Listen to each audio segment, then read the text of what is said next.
Friends, welcome back to Appu Deva channel. எல்லாரும் எப்படி இருக்கீங்க? நான் நல்லா இருக்கேன். இன்றைய வீடியோ பதிவு இன்னைக்கு ஒரு குட்டி ஸ்டோரி. வாங்க ஸ்டோரிக்குள்ள போகலாம். அதாவது ரெண்டு ஃப்ரெண்ட்ஸ் இருந்தாங்க. ஃப்ரெண்ட்ஸ் வந்துட்டு பக்கத்து வீடு. ஆஃபீஸ்லேயும் வந்து ரெண்டு பேரும் ஒன்றா தான் வேலை பார்க்குறாங்க.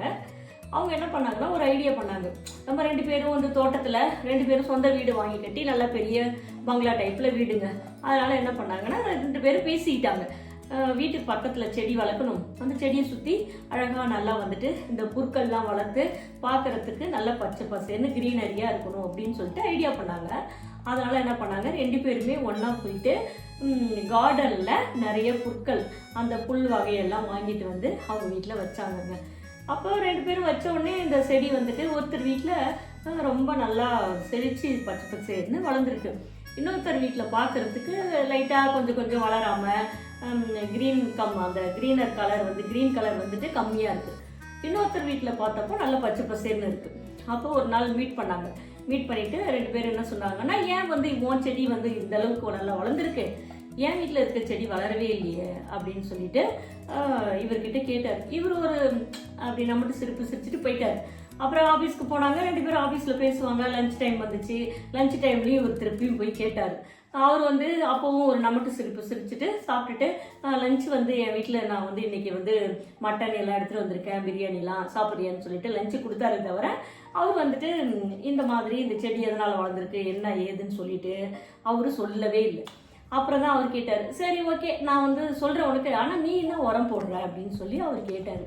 அப்போ அவர் சொன்னார், நான் நல்லா சத்தான உரம்லாம் வாங்கி போடுறேன், ரொம்ப குவாலிட்டியான உரம், ஆர்கானிக் உரம்.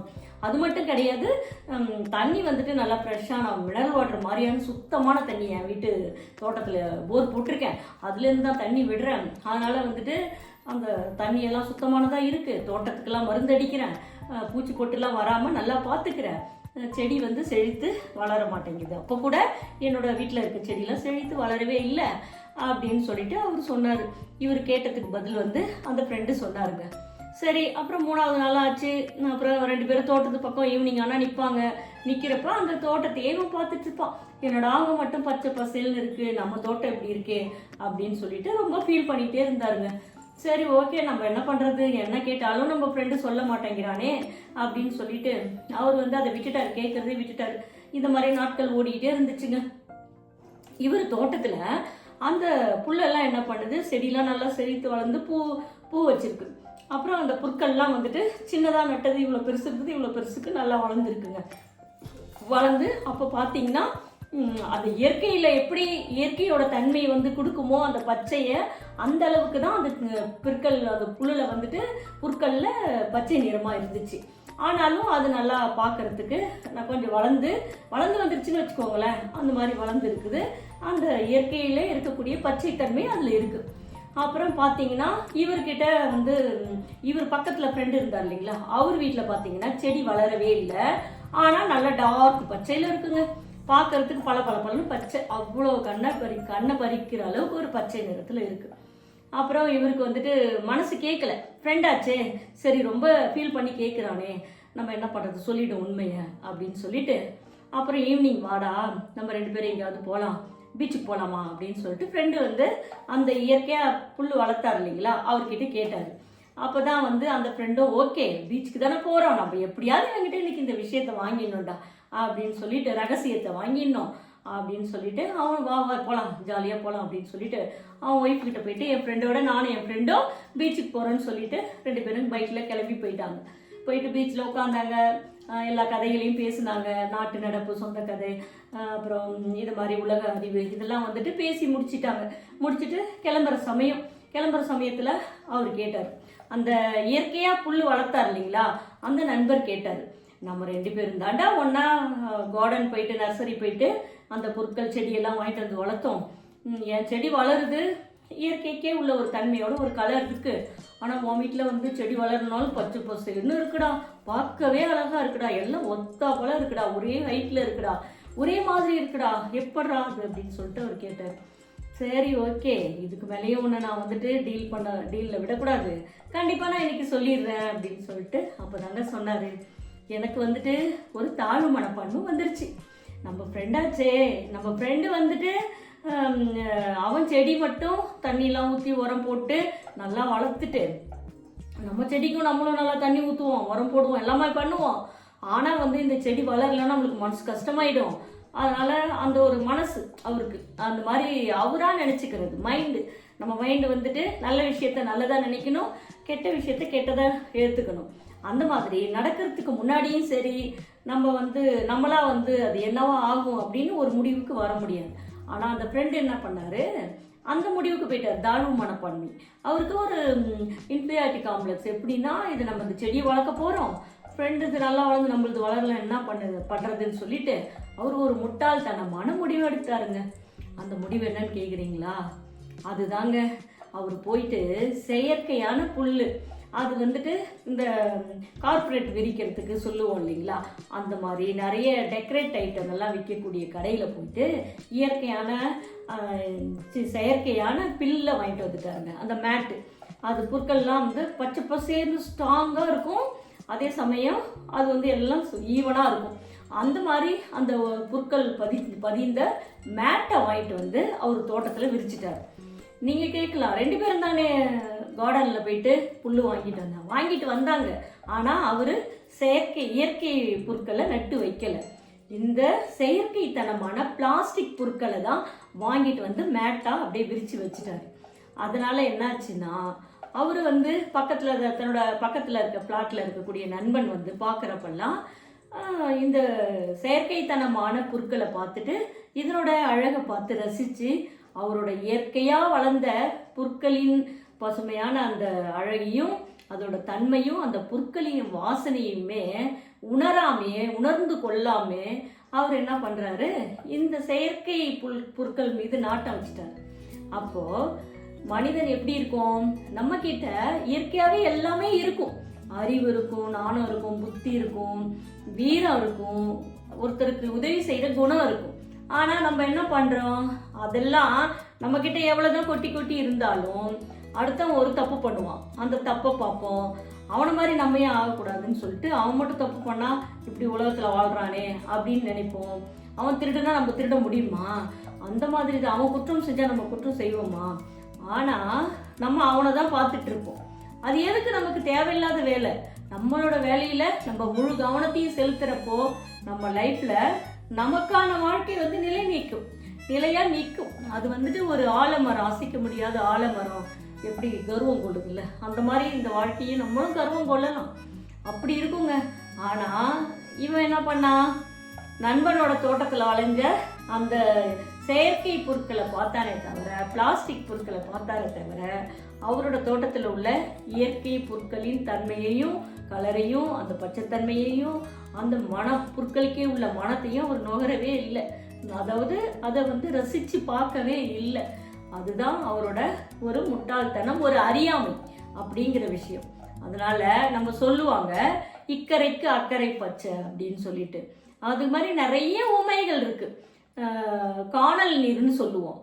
அப்போ வந்து பஸ்ஸில் போனாலும் நம்ம எங்கேயோ ஒரு பயணம் பண்ணுறப்போ ஒரு தார்ச்சாலை ரோடுகள் எப்படி நீட்டாக போகும். அப்படி போகிறப்ப தூரத்தில் பார்க்குறப்ப அந்த வெயில் பட்டு அங்கே தண்ணி ஊற்றி இருக்க மாதிரி இருக்கும், நீர் இருக்கிற மாதிரி ஒரு பிம்பம் இருக்கும். ஆனால் அது உண்மையான நீர் கிடையாது, அது காணல் நீர். அங்கே பார்க்குறப்போ அது நமக்கு என்னவா தெரியும், நீர் இருக்கிறது போல தெரியும்.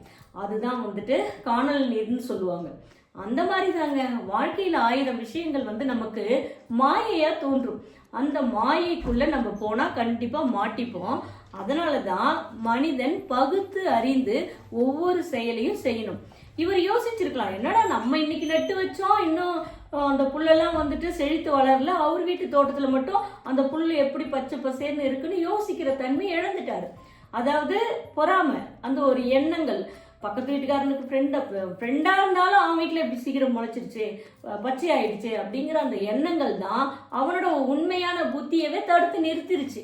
அதனால நம்ம பொறாமைப்பட்டு என்ன ஆச்சு, அவரோட இயற்கை தன்மையான பொருட்களையும் ரசிக்கிறதையும் அதோட வாசனையை அவர் அனுபவிக்கிறதையுமே இழந்துட்டாரு. இதுக்கப்புறம் அனுபவிப்பார், அது வேற விஷயம். இருந்தாலும் இத்தனை நாட்கள் கடந்துடுச்சு இல்லையா, அது வேஸ்டாக தானே போச்சு. நாம் இழந்த நாட்களை, இழந்த காலங்களை நம்ம வந்து திரும்பி பார்த்தா கிடைக்குமா? கிடைக்காதுல்ல. அதனால என்ன பண்ணணும், வாழ்கிற காலத்திலேயே நம்மக்கிட்ட என்ன இருக்கோ அதுதான் நமக்கானது அப்படிங்கிற ஒரு எண்ணங்களும் அதன் மீது பற்றும் வைத்து வாழ வேண்டும். பற்றற்று வாழ்றது வாழ்க்கை, அதுவும் வாழ்க்கை தான். ஆனால் நமக்கான பொருள் நம்மக்கிட்ட இருக்கிறப்போ அது மேலே பற்று வைத்து வாழ்வதும் ஒரு வாழ்க்கை தான். அந்த வாழ்க்கையை இவர் வாழவே இல்லை. பக்கத்து வீட்டுக்காரர் ஃப்ரெண்டாக இருந்தாலும் அவரோட தோட்டத்தில் என்ன இருக்குன்ற பொறாமை எண்ணத்தோடு தான் பார்த்தாரு தவிர நல்ல எண்ணம் போட்டு பார்க்கல. அவர் நினைச்சிருந்தா சரி ஓகே, நம்ம ஃப்ரெண்டு வீட்டு தோட்டத்துல நல்லா பச்சை பசேன்னு இந்த புற்கள்லாம் வளர்ந்துருக்கு அப்படின்னு சொல்லிட்டு சந்தோஷப்பட்டிருக்கலாம். அப்படியாவது அந்த சந்தோஷம் அவருக்கு கிடைச்சிருக்கும். அவர் அதையும் சந்தோஷப்படலை. தான் வீட்டு தோட்டத்தில் இருக்கிறதையும் பார்த்து சந்தோஷப்படலை, ஃப்ரெண்டு வீட்டு தோட்டத்தில் இருக்கிறதையும் பார்த்து சந்தோஷப்படலை. இதுக்கு இடையில குறுக்கிட்டு அந்த சந்தோஷத்தை நாசம் பண்ணியது, கெடுத்தது எதுவென்றால் அந்த எண்ணங்கள், அந்த பொறாமை என்ற எண்ணம், அந்த கெட்ட எண்ணம், கெட்ட சிந்தனைகள் தான். அதனால தான் சொல்லுவாங்க இக்கரைக்கு அக்கறை பச்சைன்னு சொல்லுவாங்க. அது மட்டுமா, இன்னும் நிறைய, அதுக்கு உதாரணம் ஒரு பழமொழி, இன்னொரு பழமொழியும் இருக்கு. மாற்றான் வீட்டு தோட்டத்து மல்லிகைக்கு மனம் உண்டு அப்படின்னு சொல்லுவாங்க. அது என்னன்னா, தான் பொண்டாட்டி தனக்கு கண்ணுக்கு என்னதான் அழகா இருந்தாலும் அவன் கண்ணுக்கு அது அழகா தெரியாது. ஆனா மற்றவன் பொண்டாட்டியை பார்த்தோன்னா அழகா இருக்காடா, அவள் ஐஸ்வர்யா ராய் மாரி இருக்கா, நயன்தாரா மாதிரி இருக்கா அப்படின்னு சொல்லிட்டு ரம்பை ஊர்வசின்னு சொல்லுவான். அதுதான், அந்த மாதிரியான மனநிலை படைத்தவர்கள் தான் மனிதர்கள். அதனால தான் உண்மையான வாழ்க்கையில் இருக்கக்கூடிய ரசனைகளையும் சந்தோஷங்களையும் அவன் மன நிறைவு கொண்டு அனுபவிக்க முடியாம எல்லாத்தையுமே இழந்துட்டு, ஐயோ எனக்கு இது இல்லையே அது இல்லையே, நான் இப்படி ஆயிட்டனே அப்படி ஆயிட்டனே அப்படின்னு சொல்லிட்டு வேதனைப்பட்டு அவன் வாழ்க்கையை இழந்து போய் நிற்பான். அந்த மாதிரி ஒரு சூழ்நிலைக்கு தள்ளப்படுறது. அதனால மனம் கொண்டு நம்ம மனதில் உதிக்கக்கூடிய நல்ல எண்ணங்கள், நல்ல சிந்தனைகள் மட்டும்தான் ஒருத்தனை மேன்மைப்படுத்தும், தெளிவுபடுத்தும். அது மட்டும் இல்ல, மகிழ்ச்சியை கொடுக்கும் அப்படிங்கிற ஒரு நல்ல கருத்து தான் இந்த ஃப்ரெண்டுங்களோட அந்த புல் வளர்த்தது எப்படி என்ன அப்படிங்கிற விஷயத்த அவங்க 2 பேரும் உணர்ந்துக்கிட்டாங்க. அப்போ என்ன பண்ணான்னா, இவரும் சொன்னார் ஃப்ரெண்டுக்கிட்ட, இயற்கையாக வளர்த்தார் இல்லையா, அவர்கிட்ட என்ன சொன்னார்னா, நீ இந்த புற்களை பார்த்து தான் நீ மனம் மயங்கினியே தவிர உன்னோட தோட்டத்தில் இருக்கிறது தான் ரொம்ப அந்த இயற்கை தன்மையோடு இருக்கிறது. நான் ஒவ்வொரு நாளும் அதை பார்த்து ரசிச்சேன்டா அப்படின்னு சொல்லிட்டு இவர் சொன்னார். இவர் என்ன, நம்ம வீட்டு தோட்டத்தில் செயற்கை தானே, பிளாஸ்டிக் பொருட்கள் தானே இருக்கு, அவன் பாரு அவன் தோட்டத்தில் நல்லா வளர்ந்துருச்சு. இவர் ஆரம்பத்திலேயே ஒரு மனசு ஒரு தாழ்வு மனப்பான்மையில் தானே அவர் தோட்டத்தில் இப்படி செயற்கையாக வாங்கி வச்சாரு. அதனால அவன் வீட்டு தோட்டத்தில் இருந்ததை பார்த்தப்போ இவருக்கு ஒரு சந்தோஷமும் கிடைச்சிது. தாழ்வு மனப்பாலையிலேருந்து வெளியில் பரவாயில்ல, நம்ம ஃப்ரெண்டு வீட்டு தோட்டத்தில் இவ்வளோ அழகாக நல்லா க்ரீனரியாக பார்க்கறதுக்கு கண்ணு குளிர்ச்சியாக பச்சை பச்சைன்னு இந்த புல் முளைச்சிருக்கு, அதுக்கு அவனுக்கு அதோட தன்மை தெரியல அப்படின்னு சொல்லிட்டு ஒவ்வொரு நாளும் அவர் தோட்டத்து காம்பவுண்டை தாண்டி ஃப்ரெண்டு தோட்டத்தில் இருக்கக்கூடிய அந்த புற்களை பார்த்து இவர் சந்தோஷப்பட்டார். அப்போ கடவுள் கூட அவனுக்கு கொடுத்துருக்கும், நீ ரொம்ப மனசு ஃபீல் பண்ணுற, நான் உன்னை அந்த மனநிலைக்கு தள்ளாமல் உன்னோட மனசை சந்தோஷமாக வச்சுக்கிறேன்னு சொல்லி கடவுள் கூட அவர் மனசை சந்தோஷப்படுத்துகிற விஷயமா அமைஞ்சதுங்க. ஆனால் அவர் பொறாமப்படலை, அவர் பார்த்து சந்தோஷப்பட்டதுனால கடவுளுக்கே இவரோட குணம் பிடிச்சிருந்தது. அதுதான். அதனால் நம்ம என்ன பண்ணணும், செயற்கையாக இருக்கிறத நினச்சி நம்ம எவ்வளோ நாட்கள் பார்ப்போம், ஒவ்வொன்றையும் பார்த்து ரசிக்கிறப்போ அது அழகாக இருக்குது, அப்படி இருக்குது இப்படி இருக்குன்னு. ஆனால் அதில் இருக்கக்கூடிய செயற்கை தன்மையை நம்மளால் பார்க்க முடியாது. இப்போ இதுக்கெல்லாம் நிறைய உதாரணங்கள் சொல்லலாங்க. அதனால் அந்த மாதிரி எண்ணங்கள் இருந்துச்சுன்னா கண்டிப்பாக நம்ம நம்ம புத்தியிலேருந்து அதை டெலீட் பண்ணிடணும். அப்படி டெலீட் பண்ணி பாருங்களேன், வாழ்க்கை ரொம்ப சந்தோஷமாக இருக்கும் அப்படிங்கிற விஷயம். எப்படி இருந்தது இந்த ஸ்டோரி? நல்லா இருந்துச்சா? கண்டிப்பாக கமெண்டில் கண்டிப்பாக சொல்லுங்கள். இது மாதிரி ஒரு விஷயம் சின்ன விஷயம் கிடையாது, இதெல்லாம் லைஃப்பில் அன்றன்றும் நடக்கக்கூடிய விஷயங்கள் தான். அதெல்லாம் நம்ம அதை நம்ம எப்படி சரி பண்ணணும் அப்படிங்கிறது நமக்கு தெரிஞ்சிருந்ததுன்னா நம்மளோட புத்தி கொண்டு நம்ம அதை சரி பண்ணிக்கலாம். அதுதான், சரி பண்ணிவிட்டு அப்புறம் என்ன, வாழ்க்கையில் எல்லாமே சரியாயிடும் இல்லைங்களா? சரி, ஓகே. வீடியோ எப்படி இருக்குன்னு சொல்லிட்டு, ஸ்டோரி எப்படி இருக்குன்னு சொல்லிட்டு கமெண்டில் சொல்லுங்கள். அப்புறம் இப்போ நியூஸில் வந்துச்சு, நேத்தி நியூஸில் வந்தது, அது முக்கியமாக சொல்லணும். இது ஒரு அவேர்னஸ்ஸு, இன்ஃபர்மேஷன். அதாவது பறவை காய்ச்சல், இந்த காகங்கள்லாம் அவங்களுக்கு ஒரு இன்ஃப்ளூயன்ஸா அப்படிங்கிற ஒரு இது மாதிரி, அது எப்படின்னா அவங்க ஃபீவரா, அது எந்த மாதிரி செயலிழப்புன்னு தெரியல, காகங்களுக்கு இறந்துருக்கு. அதனால என்ன பண்ணியிருக்காங்க, ஒரு ரிசர்ச் பண்ணியிருக்காங்க. சென்னையில் தான் இது நடந்திருக்கு. ஒரு 1500 காகங்கள் இறந்துருச்சு. இறந்த உடனே இவங்க என்ன பண்ணியிருக்காங்க, யாராவது அந்த காகங்களுக்கு பாய்சன் வச்சு கொண்டிருப்பாங்களா அப்படின்னு சொல்லிட்டு இந்த ரிசர்ச் என்ன பண்ணுறாங்க, டெஸ்ட் பண்ணியிருக்காங்க. அப்படி டெஸ்ட் பண்ணி பார்த்தப்போ தான் அதோட கல்லீரல், கிட்னி இந்த மாதிரி உள்ள இருக்க உறுப்புகள் வந்துட்டு அந்த இன்ஃப்ளூயன்ஸா அப்படின்ற ஒரு நோய், அது வந்து ஒரு ஃபீவர், அதனால தான் தாக்கப்பட்டிருக்கு, அதனால் பாதிக்கப்பட்டு உயிரிழந்திருக்கு அப்படின்னு சொல்லி கண்டுபிடிச்சிருக்காங்க. அப்போ என்ன சொல்கிறாங்க டாக்டர்லாம், காகங்கள் வந்து வீட்டுக்கு வந்தால் சாப்பாடு வைப்போம் நம்ம, அது நம்ம முன்னோர்களுடைய வழக்கம். அந்த மாதிரி நீங்கள் காகங்கள்லாம் வந்து சாப்பாடு வைக்கிறீங்க அப்படின்னா அந்த இடத்த வந்து இப்போ வந்து இப்போ லிக்யூட் ஏதாவது கெமிக்கல், நம்ம எது வேணால் லிக்யூட் வச்சுருப்போம் வீட்டில் இருக்கிறத போட்டு வாஷ் பண்ணிடுங்க. அது மாதிரி உங்கள் கையை வந்து ஹேண்ட் வாஷ் பண்ணிக்கோங்க, ஹேண்ட் வாஷ் போட்டு வாஷ் பண்ணணும், சானிடைசர் போட்டு வாஷ் பண்ணணும். அந்த மாதிரி நீங்கள் யூஸ் பண்ணக்கூடாது. இப்போதைக்கு அது காகங்கள் வந்தால் நீங்கள் சாப்பாடு வைக்கிறது இதெல்லாம் பண்ணக்கூடாது அப்படின்றாங்க. இது உண்மையான சம்பவம். இது வந்துட்டு இப்போ பறவை காய்ச்சல் அத்தனை காகங்கள் இறந்ததுனால தான் இது கண்டுபிடிச்சிருக்காங்க. அதனால் நம்ம காகங்களுக்கு சாதம் வச்சா அது வந்து நமக்கு நம்மளோட பாவங்கள் கரையும் அப்படிம்பாங்க. இப்போ எல்லாமே தலைகீழாக மாறுது. இந்த மாதிரியான ஒரு அதிர்ச்சி நியூஸ் வந்து நான் நியூஸில் பார்த்தேன். அதை வந்து கன்வே பண்ணணும் அப்படிங்கிறதுக்கு தான். பறவை காய்ச்சல் உண்மை தான், அது வந்துட்டு இன்னும் பரவலை. இது காகங்கள் மட்டும்தான் இறந்துருக்கு. அதே சமயம் அங்கே பக்கத்தில் உள்ள கிளிகள், இந்த கோழிகள்லாம் இருந்திருக்கு அந்த இடத்துல, அதெல்லாம் வந்து இறக்கலை. அதுங்களுக்கு ஏதோ லைட்டாக வந்துட்டு இன்ஃபெக்ஷன் ஆகிருக்கு, ஆனால் அதுங்கெல்லாம் சாகலை. அதையும் அங்கே இருந்த அந்த சுற்றுப்புறத்தில் உள்ள அந்த கோழி, காகம், பறவைகள் இதெல்லாம் வந்து டெஸ்ட் பண்ணியிருக்காங்க. பண்ணால் அதுங்களுக்கு இந்த இன்ஃப்ளூயன்ஸா காய்ச்சல் வந்து பரவலை. அந்த காகங்களுக்கு மட்டும்தான் இருந்திருக்கு, காகங்கள் இறந்துருச்சு. அது வந்து ரொம்ப அதிர்ச்சிக்குள்ளானதாக இருக்குது. அதனால் வெளியில் போனால் நம்ம வந்துட்டு மாஸ்க் போட்டுக்கணும். பழையபடி கொரோனா டைமில் எப்படி யூஸ் பண்ணமோ அது மாதிரி மாஸ்க்கு, ப்ளஸ் வந்து வீட்டுக்கு வந்துட்டாலே நம்ம ஹேண்ட் வாஷ் வந்து சானிடைசர் போட்டு ஹேண்ட் வந்து வாஷ் பண்ணிக்கணும்.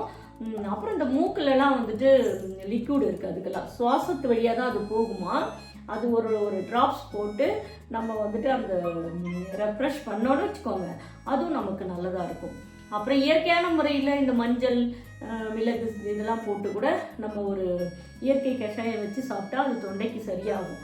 அது மட்டும் பண்ணுறதோடு நிறுத்தாமல் ஃபீவர்னால் உடனே டாக்டர்கிட்ட போகணும். அது வந்து மூளையை வந்து ஃபஸ்ட்டு தாக்கிடுமா, அதனால் வந்து நுரையீரலை தாக்கி அடுத்த கட்ட மூளைக்கு போயிடும். அதனால் பறவை காய்ச்சல் வந்துட்டு ரொம்ப மோசமானது. அவேர்னஸ்ஸாக இருங்க. இது வந்து எல்லாருக்குமே நீங்கள் சொல்லுங்கள், உங்களுக்கு யாருக்கெல்லாம் சொல்ல முடியுமோ சொல்லுங்கள் கண்டிப்பாக. இது ஒரு நோய் வந்து நம்ம ஃபஸ்ட்டு கொரோனா மாதிரி அலட்சியமாக இருக்கக்கூடாது. இந்த ஃபீவர் தானே, சாதாரண ஃபீவர் போயிடும் அப்படின்லாம் இருக்கக்கூடாது. ஃபீவர் வந்தால் 1 வீக் இருக்கலாம், அதுக்கு மேலே இருந்துச்சுன்னா கண்டிப்பாக நம்ம வந்து டாக்டர்கிட்ட போகணும். சாதாரணமாக மெடிக்கலில் மாத்திரை வாங்கி போட்டோம் சரியாயிடும் அப்படின்லாம் வெயிட் பண்ணி பார்க்கக்கூடாது. இது டாக்டருங்கள் வந்து ஆராய்ச்சி பண்ணி சொல்லியிருக்கிறது என்னென்னா, ரிசர்ச்சில் இது பரவனாலும் பரவலாம், இல்லை சம்டைம்ஸ் வந்து அப்படியே இது வந்து அந்த காகங்களோட அந்த ஜுரம் வந்துட்டு பாதிப்பை கொடுத்து அது நின்றுடும் அப்படின்னு சொல்லியிருக்காங்க. மக்கள் வந்து அச்சப்பட வேண்டாம்னு. ஆனாலும் நம்ம வந்து எச்சரிக்கையாக இருக்கணும். பறவை காய்ச்சல் தான் இல்லை, எந்த காய்ச்சலாக இருந்தாலும் முதல்ல வந்துட்டு நமக்கு வந்துட்டு சுத்தம் இருக்கணும், அதுதான். அதுக்கப்புறம் டாக்டரை பார்க்கணும். 1 நாள் 2 நாளுக்கு வைத்தியம் பார்க்கலாம், அதுக்கப்புறம் நம்ம டாக்டரை பார்க்கணும். அப்படிங்கிறதுக்காக தான் இது ஒரு இன்ஃபர்மேஷன். அதே சமயம் அவேர்னஸ்ஸு எல்லாருக்கிட்டையும் சொல்லுங்கள். சாதாரண வதந்தியெல்லாம் பரப்புவோம், நல்ல விஷயத்த நம்ம யாருமே சொல்ல மாட்டோம். ஆனால் அது மாதிரி சொல்லாமல் இருக்க வேண்டாம். எனக்கு தெரிஞ்ச நியூஸில் பார்த்தேன், அதனால் சொல்கிறேன். நான் ஸ்டோரி சொல்கிறத விட இது ரொம்ப முக்கியம், அதுக்காக தான் சொன்னேன். ஓகேங்க, எல்லாருக்கிட்டையும் சொல்லுங்கள். நீங்களும் உங்கள் ஹெல்த்தை பார்த்துங்க, ஆரோக்கியமாக இருங்க, நல்லா சாப்பிடுங்க. அதுதான் வந்துட்டு ஹெல்த்து. வாக்கிங் போகணும். இப்போல்லாம் சுகருங்கிறது ரொம்ப சாதாரண விஷயம் ஆயிடுச்சு. அது யாருக்குமே ஒரு 100 பேரில் 90 பேருக்கு இருக்குது. அதனால் எல்லாருமே என்ன பண்ணணும், ஹெல்த்தை பார்த்துக்கணும், வாக்கிங் போகணும், நல்ல ஃபுட்டு எடுத்துக்கணும். இப்போ முதல் விஷயமா நம்ம வந்துட்டு டிப்ரெஷனுக்கு போகக்கூடாது. எந்த விஷயமா இருந்தாலும் அதை வந்து ஜஸ்ட் வந்து இவ்வளோ தான் அப்படிங்கிறத புரிஞ்சுக்கிட்டு அதுபடி அது போக்கில் போகட்டும் அப்படின்ற டேக் இட் ஈஸியாக நம்ம வந்து வாழ்க்கையை கொண்டு போகணுங்க. அவ்வளோதான். வீடியோ எப்படி இருக்குன்னு கமெண்ட் கண்டிப்பாக பண்ணுங்கள். ஓகே, என்னோடய சேனல்லேயும் அப்புதேவா, என்னோடய சேனலை வந்து சப்ஸ்கிரைப் பண்ணுங்கள், வீடியோவை அனைவருக்கும் ஷேர் பண்ணுங்கள், மெயினாக வந்து கமெண்ட் பண்ணுங்கள். Okay, bye, see you next video, bye bye.